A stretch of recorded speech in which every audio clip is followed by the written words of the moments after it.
السلام علیکم، کیسے ہیں آپ سب؟ آئی ہوپ کہ آپ سب ٹھیک ہوں گے۔ آج میں آپ کے ساتھ شیئر کروں گی شہادت امام حسین رضی اللہ عنہ کے بعد کا پس منظر۔ تو چلیے ویڈیو کو سٹارٹ کرتے ہیں۔ اس امت کا بدبخت انسان جس نے نبی کریم صلی اللہ علیہ وآلہ وسلم کے نواسے حسین رضی اللہ عنہ کا سر انور کاٹ کے نیزے پہ چڑھا دیا، وہ گردن کاٹ دی گئی جس پر نبی بوسے دیتے تھے۔ گردن کاٹ کے سر مبارک نیزے کی نوک پر چڑھا دیا، پھر خیموں کی طرف بڑھے۔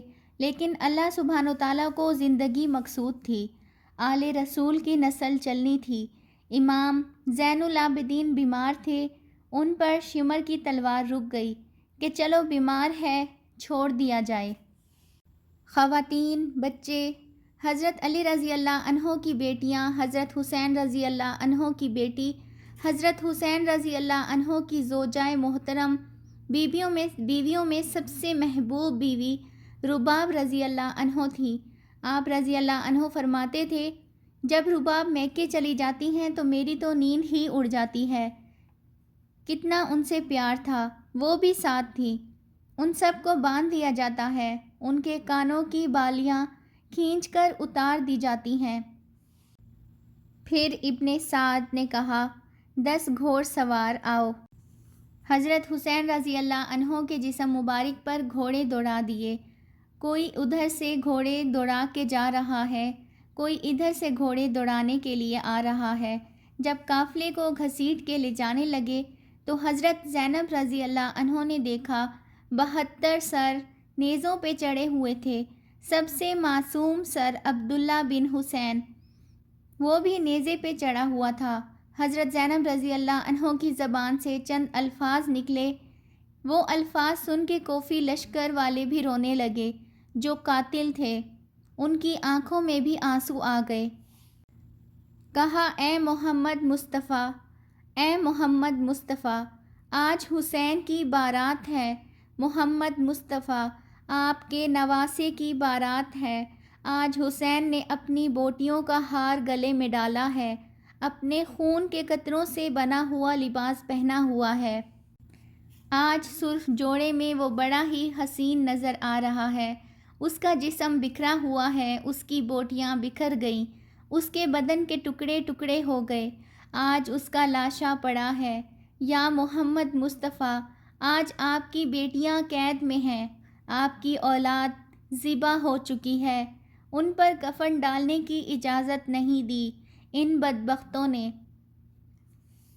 کوفے والوں نے کفن بھی نہیں دیا، کفن بھی نہیں دینے دیا۔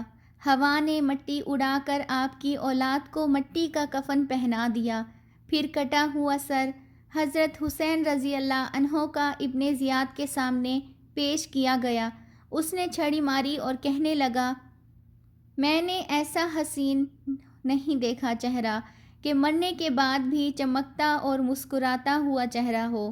حضرت انس نے کھڑے ہو کر کہا، او ظالم، یہ چھڑی یہاں سے ہٹا، میں نے ان ہونٹوں پہ اللہ کے نبی صلی اللہ علیہ وآلہ وسلم کے ہونٹوں کو لگتے دیکھا ہے۔ تو کہنے لگا، تو بوڑھا نہ ہوتا تو میں تیری گردن اڑا دیتا، تیری عقل خراب ہو گئی ہے۔ تو فرمایا، میری نہیں، تیری عقل خراب ہو گئی ہے، آنے والے دنوں میں تو دیکھے گا تیرے ساتھ کیا ہوگا۔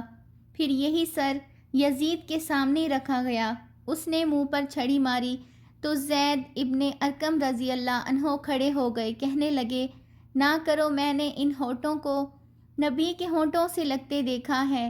حضرت حسین نے ظلم کا ساتھ نہیں دیا، اپنا سارا خاندان قربان کر دیا، لیکن باطل کے ہاتھ بیت نہیں کی، حق پر ڈٹے رہے۔ یزید کا صرف یہی بد کرداری کا مرحلہ نہیں تھا۔ اس کے بعد مدینہ منورہ پر جب یزید نے مسلم بن عقبہ کو مقرر کیا تو اس سے کہا، 3 دن تک مدینہ کا حرم تمہارے لیے حلال ہوگا، جو چاہو تم کرنا، شامی فوجوں کو اجازت ہوگی۔ تو وہاں بھی ان ملعونوں نے 10,000 تابعین اور 700 صحابہ کرام رضی اللہ عنہ کو شہید کیا۔ حضرت ابو سعید خدری رضی اللہ عنہ گھر سے باہر نکلے، بہت بوڑھے ہو چکے تھے، تو انہوں نے حضرت ابو سعید خدری کو پکڑ لیا، کہا، تم کون ہو؟ تو انہوں نے کہا مجھے ابو سعید خدری کہتے ہیں۔ تو کہا ہاں تمہارا نام سنا ہے۔ تو داڑھی سے پکڑ کر کھینچا اور کہا جو کچھ تمہارے پاس ہے ہمیں دو۔ تو آپ نے کہا میرے پاس تو کچھ بھی نہیں ہے۔ تو ان کے گھر ان کو لے گئے۔ تو حضرت ابو سعید خدری کے گھر 2 کبوتر رکھے تھے، تو وہی کبوتر لوٹ کر لے جاتے ہیں۔ حضرت ابن سنان رضی اللہ عنہ جو حضور کے علمبردار تھے، فتح مکہ کے دن ان کو ستو پہلے پلایا اور پھر گردن کاٹی گئی اور کہا یہ ہے وہ ستو جو تم زندگی میں آخری بار پی رہے ہو۔ ایک گھر میں شامی فوج داخل ہوئی۔ ایک خاتون کا ابھی بچہ ہوا تھا اور وہ اپنی ماں کا دودھ پی رہا تھا۔ تو یہ جا کے کہنے لگے نکالو تمہارے پاس جو کچھ بھی ہے۔ اس خاتون نے کہا تم جانتے ہو یہ بچہ کون ہے؟ انہوں نے کہا ہم نہیں جانتے۔ تو کہا یہ حضرت ابن ابی کبشہ رضی اللہ عنہ کا بچہ ہے، اور یہ وہ صحابی ہیں جو بیعت الشجرہ کے موقع پر حضور صلی اللہ علیہ وآلہ وسلم کے ہاتھ پر بیعت کرتے۔ اس فوج نے اس چیز کا بھی لحاظ نہ کیا اور کہا جو کچھ ہے ہمیں دے دو، ورنہ اس بچے کو نہیں چھوڑیں گے۔ تو ماں بچے سے مخاطب ہو کے کہتی ہے جو کہ ابھی پیدا ہوا تھا کہ بیٹے اگر میرے پاس کچھ ہوتا، قیمتی سے قیمتی چیز بھی ہوتی تو وہ تیرے لیے قربان کر دیتی، لیکن اس وقت میرے پاس کچھ بھی نہیں۔ تو ایک بندہ آگے بڑھا اور بچے کو ایک ٹانگ سے پکڑ کر دیوار پر پٹکتا ہے جس سے دماغ کا بھیجا نکل جاتا ہے۔ کیا کیا زیادتیاں نہیں کی ملعون یزید نے۔ مسجد نبوی میں ممبر رسول صلی اللہ علیہ وآلہ وسلم کے ساتھ گھوڑے باندھے گئے جو حرم کی حرمت پامال کرتے رہے، مصلی رسول کی حرمت پامال کرتے رہے۔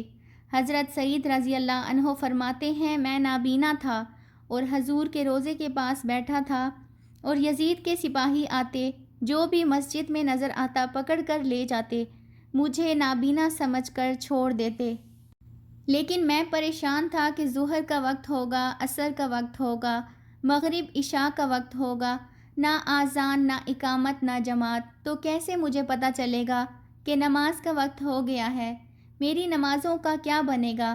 میں اسی فکر میں بیٹھا تھا۔ فرماتے جب بھی پھر نماز کا وقت آتا، گنبد خضرا سے آذان کی بھی آواز آتی، اقامت کی بھی آواز آتی۔ 3 دن تک مسجد نبوی میں گھوڑے باندھے رہے اور مدینہ منورہ کا تقدس پامال کیا گیا۔ مدینہ کے گھروں کے اندر یہ بدکردار لوگ داخل ہوئے اور بدکرداریاں کیں اور پھر مکہ المکرمہ میں کعبۃ اللہ پر گولے برسائے۔ خانہ کعبہ کا غلاف جل گیا۔ تو یزید کے یہ کرتوت تھے، ادھر اہل مدینہ کو ستایا، ادھر اہل مکہ کو ستایا، اور رسول صلی اللہ علیہ وآلہ وسلم کے خاندان کی بے حرمتی اور توہین کی۔ نہ صرف انہیں قتل کیا بلکہ ان کے لاشیں پر گھوڑے دوڑائے۔ ابن سعد شیمر خیموں میں داخل ہوا اور اہل بیت کی خواتین کی چادریں چھیننے کی کوشش کی۔ حضرت زینب رضی اللہ عنہ نے فرمایا ہمارے چہروں کے رکھوالے چلے گئے ہیں، ظالم تو خیال نہیں کرتا ہم رسول صلی اللہ علیہ وآلہ وسلم کی بیٹیاں ہیں، کروڑوں سلام ہو اہل بیت پر۔